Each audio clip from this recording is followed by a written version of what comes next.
Let's step to the early days of Jordan. So your Instagram handle is Hobo Jordo. So early on in your life, you hoboed around the U.S. on freight trains. What's the story behind that?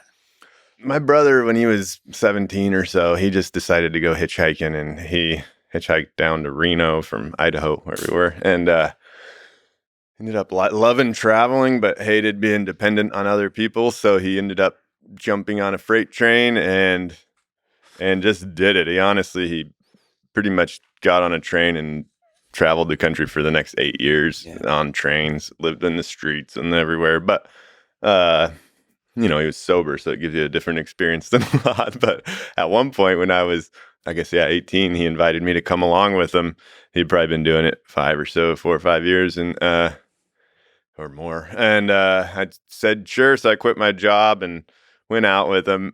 Hobo Jordan is a bit of an overstep. I feel self-conscious about that because I rode trains across the country, up and down the coast, back, spent the better part of the year running around, riding trains and all the staying in places related to that. But all the people, the real hobos, those guys are out there doing it for years on end. But it was for me, what it felt like was it felt like a bit of a rite of passage experience, which is kind of missing, I think, in modern life. So I did this thing that was a huge unknown. Ben kind of was there with me, my brother, for most of it. We traveled around, got pushed my boundaries in every which way, froze at night and did all the stuff. And then at the end, I actually wanted to go back home. And so I went on my own and went from Minneapolis back, up to Spokane on my own, which was my first stint of time by myself for like a week, which was interesting. Alone with your own thoughts. With your own thoughts is my first time in my life having been like that, and so it was powerful at the time. You know what it did too is it gave me a whole different view of life because I had gotten a job when I was 13 and then 14, 15, 16, 17. And then I was just in the normal run of things kind of. And then that just threw a whole different path into my life. And then I realized some of the things while I was traveling that I wouldn't experience again until I was living with natives and such. And that was, you wake up, you don't have a schedule. You literally just have needs and you just somehow have to meet your needs. And so there's a really sense of freedom you get that is hard to replicate elsewhere. And so that was eye-opening to me. And I think once I did that, I went back. So I went back to my old job at the salad dressing plant, and there's this old cross-eyed guy, and he was, Hobo Jordo's back, and that's kind of where I got it. But that freedom always was very important to me, I think, from that time on. What'd you learn about the United States, about the people along the way? Because I took a road trip across the U.S. also, and there's a romantic element there too of like of the freedom of maybe for me not knowing what the hell I'm going to do with my life, but also excited by all the possibilities, and then you meet a lot of different people and a lot of different kinds of stories, and also like a lot of people that support you for traveling, because there's a lot of people kind of dream of experiencing that freedom, at least the people I've met. And they usually don't go outside of their little town. They have a thing, and they have a family usually, and they don't explore. They don't take the leap. And you can do that when you're young. I guess you could do that at any moment. Just say fuck it and leap into the abyss of being on the road. But anyway, what did you learn about this country, about the people in this country? You're in an interesting context when you're on trains, because the trains always end up in the crappiest part of town, and you're always outside interacting. Well, the interesting things, every once in a while you'll have to hitchhike to get from one place to another. One interesting thing is you notice you always get picked up by the poor people, or stuff. They're the people that empathize with you, stop, pick you up. You go to whatever ghetto I remember you end up in, and people are really, what are you guys doing? Real friendly and relatable. It kind of, broadened my horizons for sure, from being just an Idaho kid and then meeting all these different people and just seeing the goodness in people and this and that.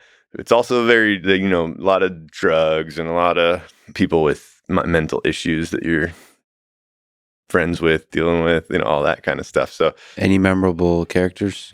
well, there's a few for sure. I mean, a lot of them I still know that are still around, but Rocco was one guy we traveled with. He's become like a brother, but he was he traveled with my brother for years because they were the two sober guys. Kind of, he, rather than traveling because he was hooked on stuff, did it to escape all that, and so he was kind of sober and straight edge, and he's a 5'7" Italian guy that was always getting in fights, and like he has his own sense of ethics that I think is really interesting because he's super honest, but he expects it of others. And so it's funny in the modern context, the thing that pops in my head is when he got a car for the first time, which wasn't that long, he was in his 30s or something, and he registered it, which he was mad about that he had to register. But then the next year, they told him he had to register again, and he's like, "What? Did you lose my registration?" Went down there to the DMV, chewed him out that he had to re-register because he already registered. Where's the paperwork? But he just kind of views the world from a different lens. I thought, but on everything, he's a character. Now he just lives by digging up bottles and finding treasures in the. But he notices the injustices in the world. He notices them in a very interesting, and speaks up, and he's always like, "Why doesn't everybody else speak up about their car registration?" and then there was like, Devo comes to mind because he was such a unique character as far as just, for one, he would have lived to be 120 because the amount of chemicals and everything else he put into his body, and still, hey man, one of those guys. You could always get a dime, always spare dime, and you have bum change, and I'd see him sometimes, and I'd be gone, and then go to New York to visit my sister or something, and sure enough, there's Devo on the street. What do you know? And you go visit him in the hospital because he got bit by 27 hobo spider bites. He's just always rough, but charismatic, vital. Like the vitality of life was in him, but it was just so permeated with drugs and alcohol too. It's kind of, I wonder, because I've met people like that. They're just, joy permeates their whole way of being. And they're like, they've been through some shit. They have scars. They're rough, but they've always got a big smile. There's a guy I met in the jungle named Pico. He lost a leg, and he drives a boat, and he just always has a big smile, even given that, like, the hardship he has to get through. Everything requires a huge amount of work, but he's just big smile, and there's stories in those eyes. There's something about, enduring difficulty that makes you able to appreciate life and look at it and smile.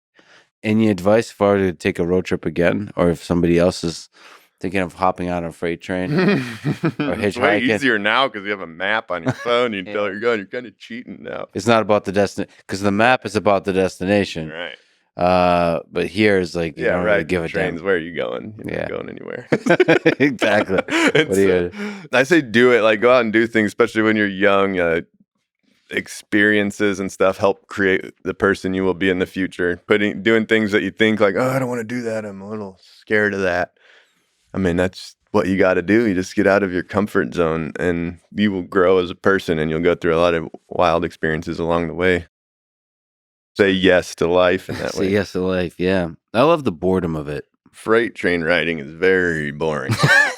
And like, you'll wait for hours for a train that never comes, and then you'll go to the store and come back and it'll be gone. You're like, no. But I remember we went to jail, we got out, and then how'd you end up in jail? Oh, it was things trespassing on a train. But we were riding a train, and my brother woke up and they had a dead owl land on his head, and it hit the train and fell on him. And we were like, woke up and we were laughing. That's got to be some kind of bad omen.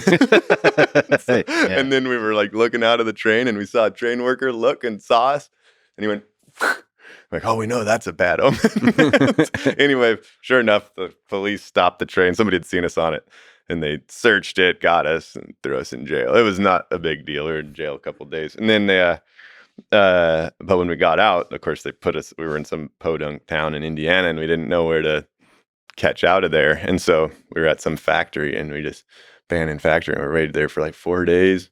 No train that was going slow enough that we could catch. And then we found this big old roll of aluminum foil, And I got to apologize to this woman because we were so bored just sitting there. We built these like hats, with like horns coming out every which way and loops, and just sitting there. And then it was at night, and some minivan pulled up to this train that was going by too fast. We're like, went over and like circled her car, entertaining herself with whatever you can. The poor lady was terrified. So hitchhiking was tough. I didn't like hitchhiking just because you're depending on the other people, and it is not. I don't know why. You just want to be independent. But you do meet really cool people. A lot of times there's really nice people that pick you up, and that's cool. But I just personally actually didn't do it a lot.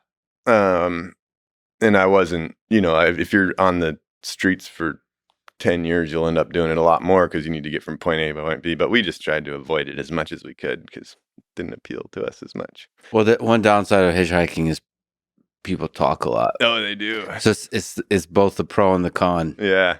Yeah. Because they'll, sometimes you just want to be sort of alone with your thoughts, or there is a kind of lack of freedom in having to listen to a person that's giving you a ride. It's so true.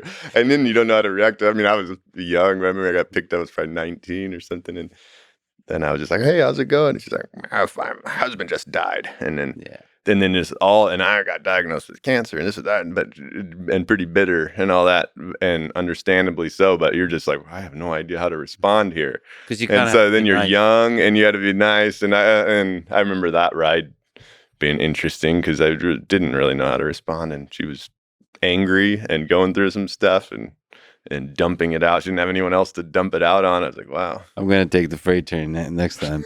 Yeah.